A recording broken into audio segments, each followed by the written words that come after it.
오늘부터 예수를 만난 사람들 시리즈로 말씀을 전하도록 하겠습니다. 첫 번째로 나다나엘입니다. 요한복음 1장 48절로 49절 말씀 우리 함께 읽겠습니다. 나다나엘이 이르되 어떻게 나를 아시나이까? 예수께서 대답하여 이르시되 빌립이 너를 부르기 전에 내가 무화과나무 아래에 있을 때에 보았노라. 나다나엘이 대답하되 랍비여, 당신은 하나님의 아들이시요 당신은 이스라엘의 임금이로소이다. 아멘. 오늘 말씀을 여러분 아무런 불편함 없이 읽으세요? 아니면 불편함이 좀 있으십니까? 저는 사실은 어릴 때부터 예수를 믿어서 모태신앙이라서 성서를 아무런 불편 없이 읽어요. 의심되거나 이해 안 되거나 그런 게 없이 아무런 불편 없이. 어떤 사람은 창세기 1장 1절 태초에 하나님이 천지를 창조하셨다는 말씀을 굉장히 불편함을 가지고 읽거든요. 그래서 어떤 사람은 말하기를 그 말씀이 이해되면 나머지 성경은 다 이해된다, 다 믿어진다라고 말할 정도로. 그런데 저는 아무런 불편함이 없이 읽었어요. 그런데 제가 신학을 하면서 굉장히 놀라운 사실을 발견했어요. 성서 비평학이라는 게 있거든요. 그것을 배우면서 굉장히 놀랐어요. 이렇게 읽는다고? 이렇게 의심한다고? 그렇게 이제 생각을 하고, 그러면서 그것을 넘어서서 제가 성서를 읽는 방법을 내가 익숙하게만 읽어냈던 것에서 좀 이렇게 좀 이해하고 공부하고 하다 보니까 불편하게 읽어지는 성경 구절이 있었어요. 그런데 여러분, 재밌게도 그 불편하게 읽어지는 성경 구절들이 나를 새롭게 하고, 나를 더 강하게 하고, 내 믿음을 더 성숙하게 하고 아름답게 했습니다. 오늘 말씀도 불편하지 않으세요? 굉장히 재밌는 말씀입니다. 나다나엘이 물었습니다. 어떻게 나를 아십니까? 원래 예수님이 이제 앞에 어떤 말씀을 하셨죠? 어떻게 나를 아십니까? 그러자 예수님께서 빌립이 너를 부르기 전에 내가 무화과 나무 아래 있을 때 보았다. 굉장히 단순한 말이잖아요. 빌립이 너를 와보라 라고 초대하기 전에 내가 무화과 나무 아래 있을 때 내가 너 봤어. 이 말이 뭐 그렇게 대단합니까? 이 말이 뭐 그렇게 놀랍습니까? 이 말이 뭐 그렇게 충격적입니까? 그런데 나다나엘이요, 제자 중에 최초의 신앙 고백을 해요. 성서에서 사람들이 아무도 모를 때 최초의 신앙 고백을 합니다. 뭐라고 고백하죠? 당신은 하나님의 아들이시오. 이 당시 하나님의 아들이란 말은 하나님이란 뜻이에요. 그래서 예수님이 하나님을 아버지라고 부를 때 사람들이 신성모독이라고 그랬어요. 지가 하나님이야? 이렇게 생각을 했어요. 그래서 아버지와 아들은 본질이 같다. 여기 아버지와 아들들 계시죠? 본질이 같습니다. 너 누구 닮아서? 그러면 안 됩니다. 누구 닮은 겁니까? 나 닮은 겁니다. 아버지 닮은 겁니다. 그러면 안 되는 거야. 야, 나는 엄마와 딸이라 다행이다. 다행이 아닙니다. 엄마와 딸도 본질이 같습니다. 너 누구 닮아서? 누구 닮았겠어요? 엄마 닮은 겁니다. 본질이 같아요. 그래서 예수님이 하나님을 아버지라고 말했을 때 신성모독이라고 말한 거예요. 나다나엘이 정말 놀라운 얘기를 하는 겁니다. 당신은 하나님의 아들이시오. 당신은 뭡니까? 하나님이시오. 굉장히 놀라운 얘기를 한 거예요. 그러면서 또 말하기를 당신은 이스라엘의 임금입니다. 뭡니까? 당신은 메시아입니다. 당신은 그리스도입니다. 베드로보다 훨씬 먼저 말했어요. 아니, 도대체 내가 너 빌립이 부르기 전에 무화과 나무 아래 있을 때 내가 봤어. 이 말이 뭐길래? 이 말이 나다나엘에게 뭐길래 여러분 이런 고백을 할 수 있을까요? 그 당시 유대인의 신학과 유대인의 신앙과 유대인의 상식을 완전히 뛰어넘는 거예요. 당신은 하나님입니다라는 말이. 도대체 뭐길래? 도대체 뭐길래? 오늘 말씀을 준비하면서 나에게 이것은 뭐였을까? 나는 왜 지금 목사가 됐고 하나님을 믿고 있을까? 여러분에게, 이 설교를 듣는 여러분에게 이것은 무엇일까? 한번 찾아보는 은혜의 시간 되기를 주의 이름으로 축복합니다. 조금 더 생각해 보면 나를 아시는 하나님, 나를 아시는 주님, 나를 알았다는 것에 내가 너 빌립 부르기 전에 무화과 나무 아래 있을 때 내가 봤어라는 것이 나다나엘을 안 건데요. 나를 아는 주님. 그분께 나다나엘은 이렇게 응답했습니다. 여러분은 어떻게 응답하고 있습니까? 이런 관점으로 다시 말씀을 읽어보겠습니다. 나다나엘이 이르되 어떻게 나를 아시나이까? 예수께서 대답하여 이르시되 빌립이 너를 부르기 전에 내가 무화과 나무 아래에 있을 때에 보았노라. 나다나엘이 대답하되 랍비여 당신은 하나님의 아들이시요 당신은 이스라엘의 임금이로소이다. 아멘. 나다나엘에 대한 기록이 되게 재미있어요. 다른 복음서에는 없어요. 요한복음에만 있어요. 다른 복음서에서는요. 나다나엘 대신에 바돌로메가 기록되어 있어요. 그런데 요한복음에는 바돌로메가 없어요. 나다나엘만 있어요. 여러 가지 정황상 바돌로메가 나다나엘이다. 이렇게 이제 이해합니다. 저도 그렇게 알고 생각합니다. 바돌로메는요.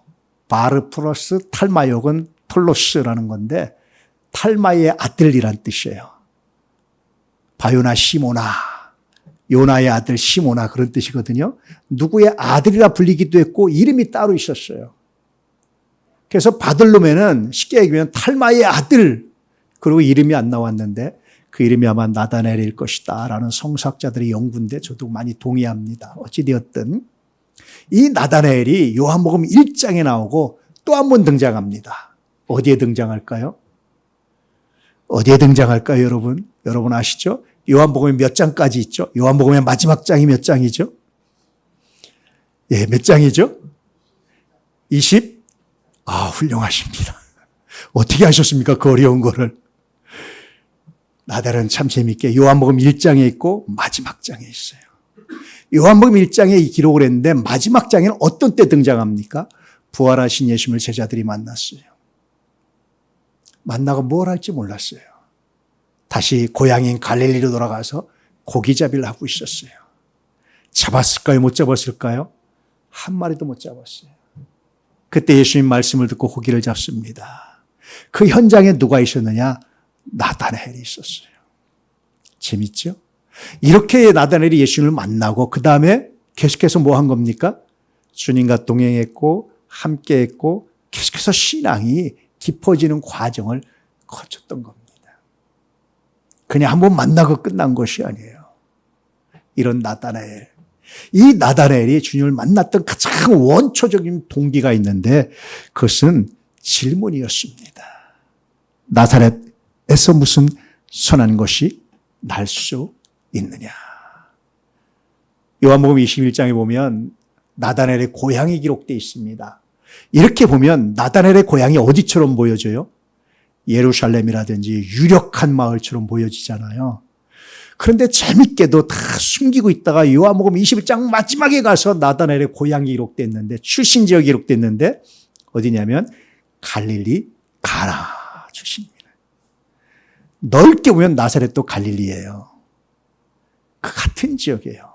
같은 지역인데 같은 지역 사람을 나다나엘이 나사렛에서 무슨 위대한 인물이 나오고 무슨 선생이 나오고 우리 갈릴리 지역에서 뭐가 나오겠느냐. 초기의 사람들이 예수님을 비하할 때 그리스도인들을 비하할 때 갈릴리 사람들, 갈릴리 것들, 나사렛 것들 그렇게 불렀거든요. 쉽게 우리식으로 표현하면. 같은 지역인데 나다나엘이 이런 얘기를 하는 거예요. 왜냐하면 성서에 보면 메시아는 어디서 나옵니까? 베들레헴에서. 베들레헴도 아닌데 무슨 나사렛에서 모세가 말하고 선지자들이 말한 그런 메시아가 나올 수 있겠느냐라는 굉장히 중요한 질문이에요. 있을 수 없다 이것은. 신학적으로 있을 수 없다. 우리가 가진 지식적으로 있을 수 없다. 내 고향에서 나면 나도 좋지만 그런 일은 있을 수 없어. 이런 의미가 담겨져 있는 거예요. 거기에 빌립이 이렇게 말합니다. 와서 보라. 와보라. 잔소리하죠. 와서 봐. 그냥 와서 봐. 여러분 어떻습니까? 교회 나오세요. 교회는 이래서 안 돼요. 저래서 안 돼요. 예수 믿으세요. 이래서 안 믿어요. 저래서 안 믿어요. 얼마나 많은 말들이 있어요. 거기서 대부분의 사람이 멈춥니다. 근데 나다나엘은 참 재밌게도 빌립이 그러지 말고 와봐. 그때 두 말 없이 와요. 누굴 믿은 겁니까? 처음에는 친구를 믿은 거예요. 빌립을 믿은 거예요. 어저께 제가 어떤 목사님을 만났어요. 이런저런 이야기를 하다가 그 목사님께 제가 물었어요. 어떻게 예수 믿게 됐어요? 왜냐하면 그분의 부인이, 사모님이 교회를 안 다녀요. 자기는 목회를 하고 싶은데. 왜 안 다니냐? 자기와 함께 다녔었는데 자기가 교수님인데 자기가 연구년을 맞이 잠깐 쉬는 동안에 와이프가 그러더래요. 나도 1년 동안 좀 안식년을 갖고 싶어. 뭐에? 신앙의 안식년을 갖고 싶어. 아무 생각 없이 그래 알았어 해봐. 자신 있던 거죠. 근데 그 이후에 안 나온대. 근데 자기는 목회를 하고 싶어. 제가 신기해서 물었어요. 아니 어떻게 목사가 될 만큼 그렇게 되고 싶을 만큼 와이프가 안 나오는 이 현실에서. 그러고도 그리스도의 교회는요. 와이프도 같이 침례를 받아야 되거든요. 그리스도의 목사가 되기 어려운데 그래도 자기는 그리스도의 목사가 되고 싶다고. 그게 남아있어요. 제가 물어봤어요. 아니 어떻게 예수를 믿게 됐어요? 다른 말은 안 하고 이분이 그런 얘기를 하더라고요. 우리 엄마가요. 우리 어머니가 나를 위해서 늘 기도했습니다. 내가 무슨 얘기냐면 무슨 뜻으로 제가 이해했냐면 내가 우리 엄마를 신뢰합니다. 우리 엄마가 믿는 하나님, 우리 엄마가 나를 위해서 기도했다면 내가 그 하나님, 거기부터 출발하는 거예요.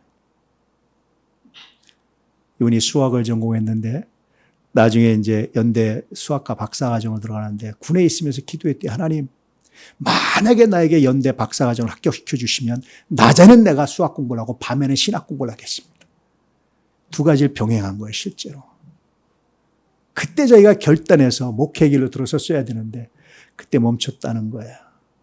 나중에 다 이제 서울기독대학에 와서 교수님이시면서 이제 야간에 대학원을 다니고 공부를 하셨어요. 우리에게도 찾아오셨고 저도 만났었는데 그분의 이야기가 굉장히 저한테 남았어요. 처음에 자기가 예수를 믿게 된 이유가 우리 엄마가 기도했습니다. 엄마를 믿은 거예요. 엄마의 인격을, 엄마의 신앙을 존중한 거예요. 제가 깨달았어요. 효도만 해도 예수 믿는구나. 엄마를 믿어도 예수 믿는구나. 엄마가 신앙과 내 신앙은 달라요. 엄마를 못 믿는 거구나. 나다나엘을 통해서 갔어요. 빌립이 오라고 그랬어요. 무슨 나사렛에서 있을 수가 없는 일이야고는. 내 신학과도 맞지 않고 내 신앙과도 맞지 않고 구약의 가르침과 성서의 가르침과도 맞지 않고 있을 수 없는 일이야. 빌립이 그러지 말고 와봐. 이 말에 나다나엘이 오는 거예요. 누굴 믿었을까요? 예수 믿은 게 아니라 친구를 믿은 거예요. 놀랍죠? 여러분 그렇게 신앙이 시작됐습니다. 그렇게 질문하고 그렇게 의심하는 사람에게 친구를 신뢰하는 마음, 예수님을 신뢰한 게 아니라 친구를 신뢰하는 마음으로 와서 보죠. 믿음은 여러분 질문을 가지고 예수님께 나아갈 때 시작되는 거예요. 그런데 그 질문이 막혔을 때 누구를 믿습니까? 친구를 믿고 엄마를 믿고 그 사람을 믿어주는 거예요. 당신의 뜻이라면, 당신이 그렇다면 당신을 신뢰합니다. 나도 당신의 말 한번 따라보겠습니다. 그렇다고 믿음이 생기진 않아요. 근데 일단 그 친구 말을 믿고 와봤을 때 비로소 누굴 만납니까? 예수를 만나는 거예요. 여러분 전도는요. 언어나 언변이나 교리나 이것 이전에 사실은 뭡니까? 인격적 신뢰를 주는 거예요.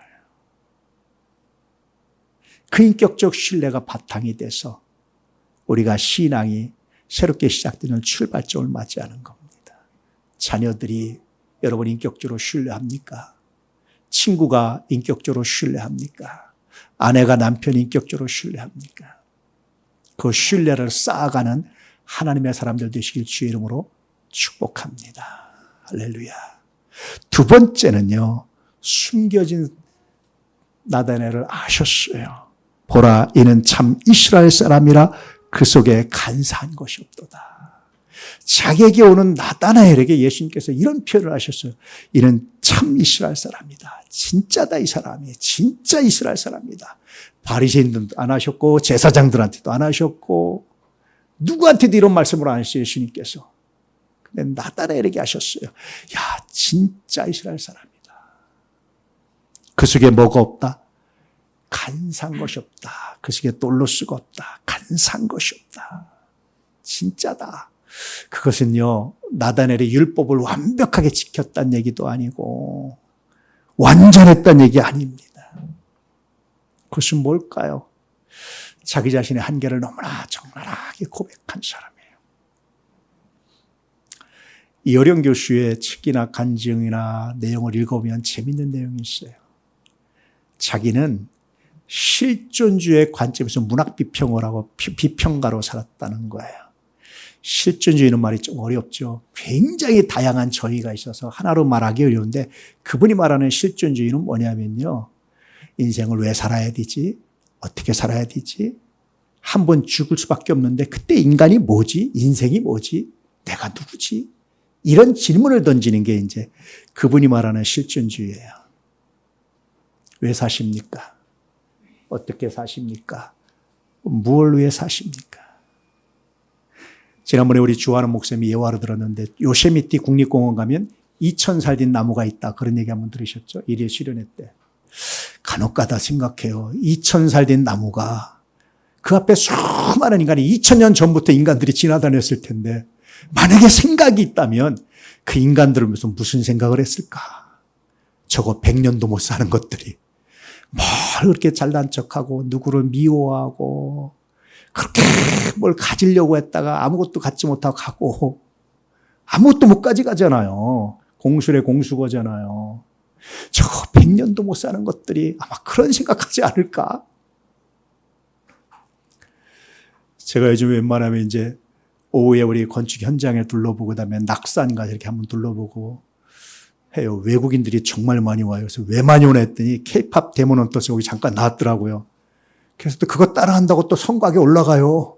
그럼 또 CCTV 보고 딱 방송이 나와요. 성곽에서 내려오세요라는 방송이 나와요. 하여튼 뭐 재밌어요, 요즘에. 외국인들이 더 많은 것 같아요. 내가 보기에 낙산에 가면. 근데 어쨌든 거기 둘러보고 성곽길을 쭉 걸어가다 보니까 그 하나의 안내 표지판이 있어요. 돌이 오래돼서 풍화작용 때문에 삭아서 안전조치하고 보강하는 조치를 했습니다. 그 오래된 돌은 몇 년 됐을까요? 적어도 여러분 그 성곽이 쌓여질 때 대략 600년 전에 조선왕조가 시작될 때 쌓였던 돌이잖아요. 가만히 생각해 보니까 이 돌은 만약에 생각이 있다면 수없이 많은 사람들을 받겠다 여기서. 공거를 넘는 사람도 봤을 것이고 수비하는 사람도 봤을 것이고 지나가는 사람도 봤을 것이고 그 앞에서 인생 신세 안 타는 사람도 봤을 것이고 죽으라고 인생의 목표를 세워서 하는 사람도 봤을 것이고 만약에 생각이 있다면 그때 이 돌이 뭐라고 생각했을까? 100년도 못 사는 것들아. 그렇게 미워하고 그렇게 가지려고 그러고 그렇게 사는데 100년도 못 사는 것들아. 이게 실존주의 질문이에요. 그랬던 사람이 하나님을 만납니다. 왜 만납니까? 이런 질문이 바탕이 됐기 때문에 만나는 거예요. 나중에 딸 이민아 목사님이 눈에 실명의가 오지요. 그런데 재밌는 게요. 자기가 아버지인데 딸이 자기한테 부탁하지 않고 또 다른 아버지를 찾더래. 자기는 아무것도 해줬습니다. 아버지로서. 이렇게 유명한 지식인이 초대 문화부 장관을 지낸 사람이 그렇게 강연하면 수많은 사람들이 감동하고 책을 쓰면 그냥 베스트셀러가 되는 분인데 자기는 아무것도 해줄 수 없는데 또 다른 아버지를 찾더래. 기도했답니다. 하나님, 정말로 내 딸 시력을 고쳐준다면 내가 하나님 믿겠습니다. 내가 내 생명을 바치고 하나님 믿겠습니다. 그 딸의 시력이 회복됐을까요? 안 됐을까요? 회복됐습니다. 그때 자기는 비로소 영적인 세계로 발을 들여놨다. 재밌는 거는요. 그 위에 딸이 암으로 죽습니다. 외손자도 병으로 죽어요. 73세의 세를 받았는데 그러고 나서 이분의 믿음이 흔들렸을까요? 그렇지 않습니다. 여러분, 딸의 병이 고쳐진 기적은 하나의 시점이에요. 터닝 포인트예요. 예수를 믿는. 그 다음에 계속해서 기적이 일어나길 원하지 않는 거예요. 하나님도 계속해서 기적을 원하는 게 아니라 터닝 포인트를 만들어주려고 하시는 거예요. 나다나엘은 이 터닝 포인트를 맞이했어요.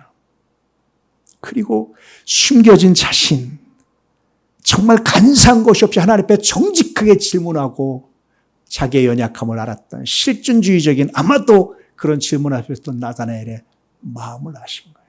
내가 너 알아.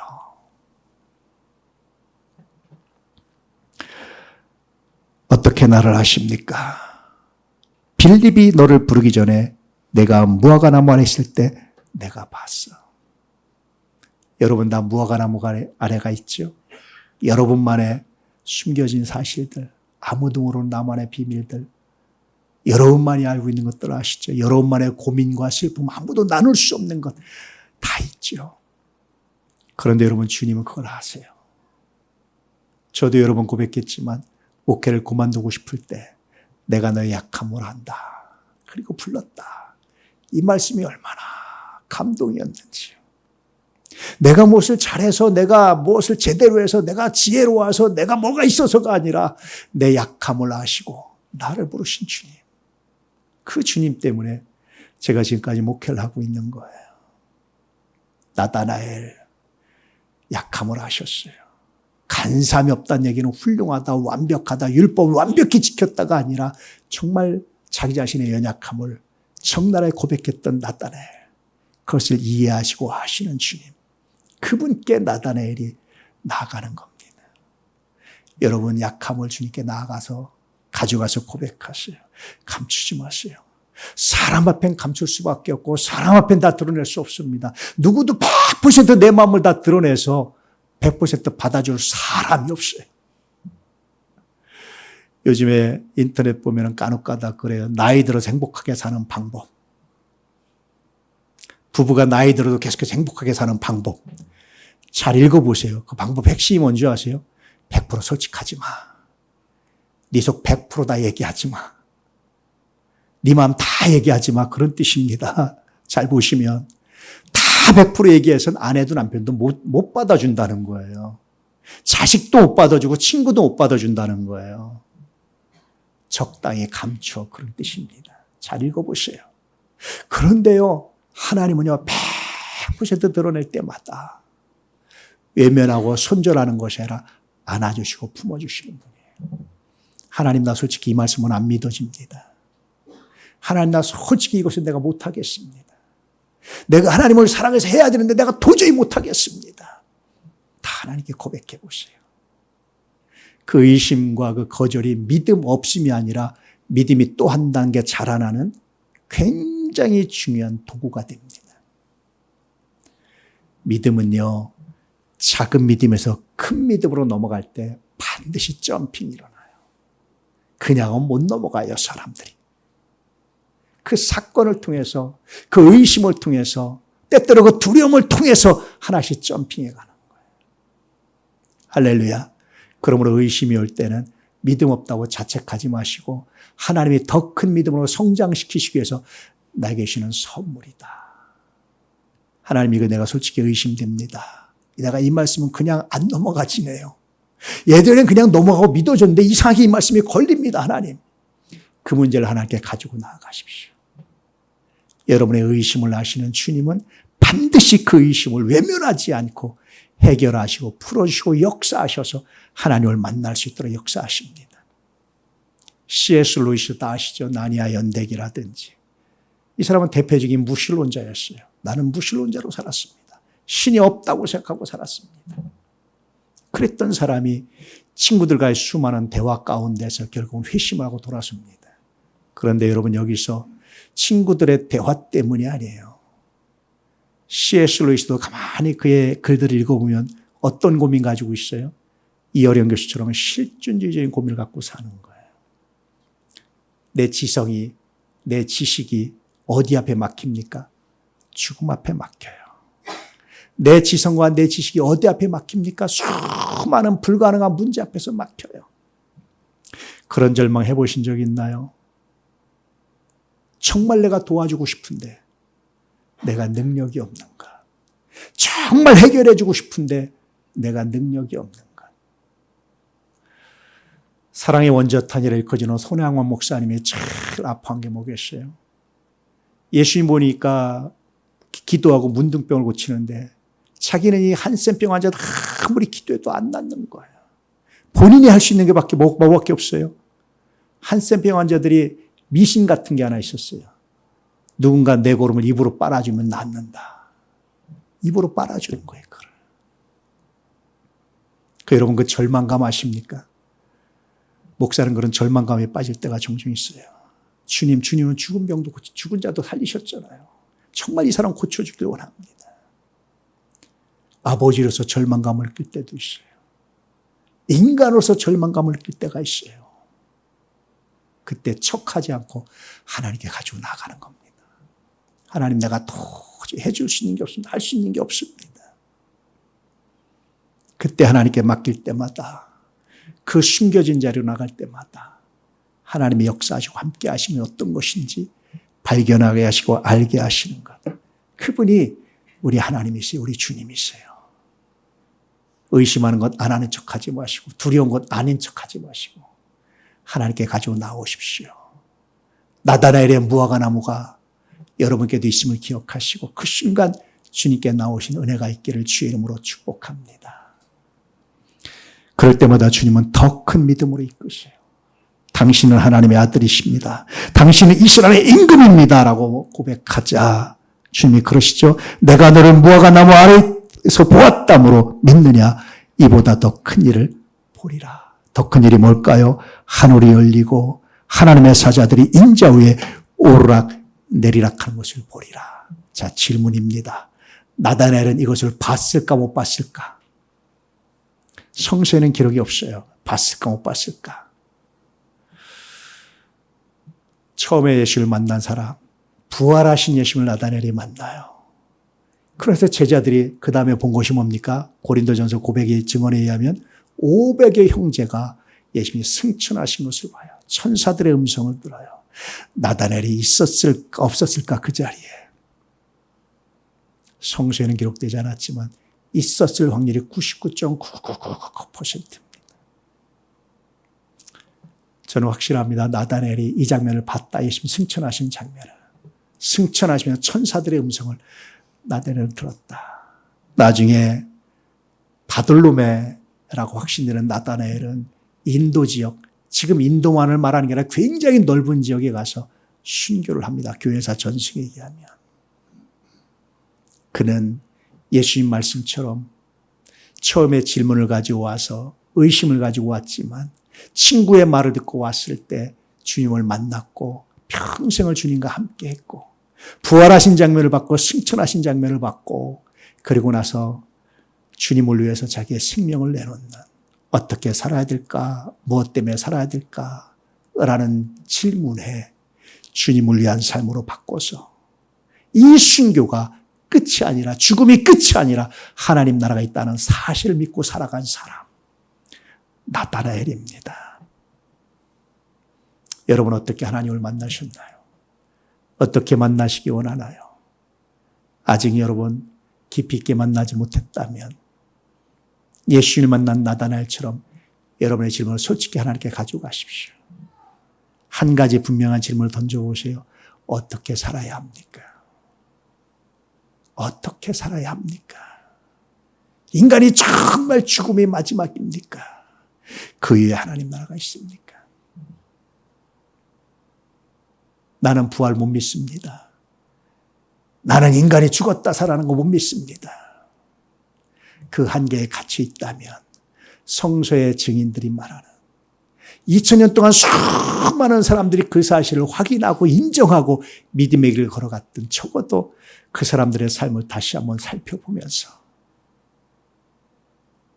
이 신앙이 그저 좋은 이야기, 그저 듣기 좋은 이야기, 위로해 주는 이야기, 그저 복받는 이야기가 아니라 하나님 안에서 내게 주신 생명이고 영원한 생명의 길이라는 사실을 다시 한번 받아들이고 인정하고 발견하는 거룩한 복이 있기를 주 예수의 이름으로 축복합니다. 자, 이관적으로 말씀을 다시 읽어볼까요? 나다나엘이 이르되 어떻게 나를 아시나이까? 예수께서 대답하여 이르시되 빌립이 너를 부르기 전에 내가 무화과나무 아래에 있을 때에 보았노라. 나다나엘이 대답하되 랍비여 당신은 하나님의 아들이시요 당신은 이스라엘의 임금이로소이다. 아멘. 예수를 만난 사람들 첫 번째 나다나엘. 다시 한번 생각하고 묵상하면서 그 이름 안에 여러분도 포함되시기를 축복합니다. 축복합니다. 이제 나보다 나를 더 잘 아시는 주님을 신뢰하며 따라가십시오.